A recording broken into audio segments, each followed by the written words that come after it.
Alors, c'est vrai que la passion qui m'a choisie un peu, je dirais, n'est pas assez atypique, en fait, surtout pour une femme noire en plus, d'accord? C'est un monde qui est assez concurrentiel, mais pas du côté femme, parce que c'est encore assez restreint pour les femmes, surtout pour les femmes noires. Il n'y en a pas beaucoup. Comme dit, on est moins de peut-être 1% de la population qui sont pilotes en tant que femmes noires, et encore moins d'Africaines. Par exemple, moi, pour la compagnie pour laquelle je travaille, non seulement je suis la seule femme noire qui est pilote, mais aussi je suis la seule Guinéenne.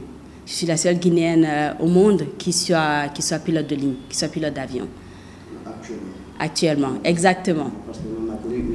Facile, c'est plus facile de réaliser quelque chose ou de penser atteindre quelque chose quand on voit un exemple. D'accord? L'exemple, j'en avais pas. D'accord? À part, voir les avions qui venaient ici. À l'époque, j'avais aucune idée de Binta Pilote, comme dit, de Madame Binta Pilote. Donc, c'est un rêve qui a été très vite oublié. D'accord? Je suis partie en France, j'ai fait mes études universitaires. J'ai fait mon parcours a été en gestion. J'ai fait la gestion. J'ai déménagé aux États-Unis, j'ai ouvert un business d'événementiel, en fait, de planning, que d'ailleurs, qui a fonctionné pendant 10 ans, d'accord? Et parallèlement à ça, je faisais aussi de la finance.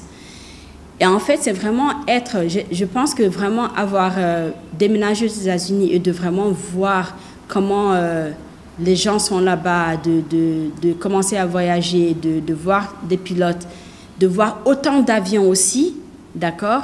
Ça vraiment, ça m'a fait regagner mon rêve que j'avais une fois. Je me suis dit, mais attends, toi, tu avais un rêve.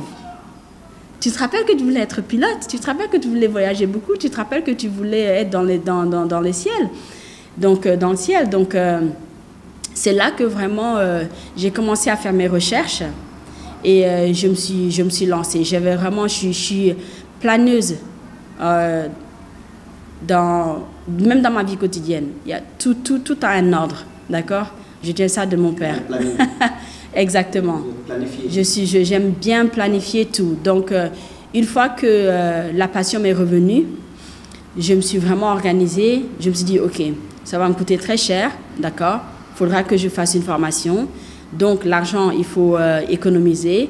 Je travaillais, donc je me suis vraiment, pendant des années, je me suis vraiment organisée à poursuivre le rêve. Et une fois que j'ai commencé, maintenant j'y suis là et c'est un parcours, mais un parcours qui vaut le coup, absolument, absolument, oui.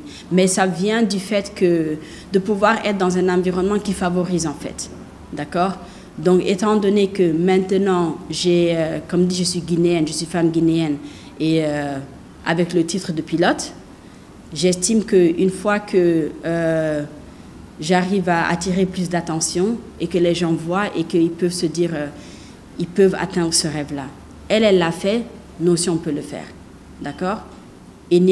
Quand on a une passion et quand on a la volonté, surtout, je pense qu'il n'y a pas de limite. Si on se donne les moyens. Et si on se donne les moyens, il n'y a pas de limite. Des difficultés, il y en a eu certainement. Bien sûr qu'il y en a eu des difficultés. Ça n'a pas été facile. C'est une des épreuves les plus intenses que j'ai eu à passer en tant que formation. Comme dit, j'ai toujours été assez studieuse à l'école, j'ai toujours bien aimé étudier et tout ça, mais c'est vraiment un conditionnement mental dans lequel il faut se mettre. C'était 24 heures sur 24, 7 jours sur 7. Qu'il pleuve, qu'il vente, qu'il fasse nuit, ça ne s'arrête pas. Donc, mais ça valait le coup, ça valait le coup. Ça valait le coup, absolument. C'est au-delà de la formation intellectuelle, c'est aussi le physique. Oui. On maintient ce physique. Le physique, je le maintiens avec la bonne bouffe.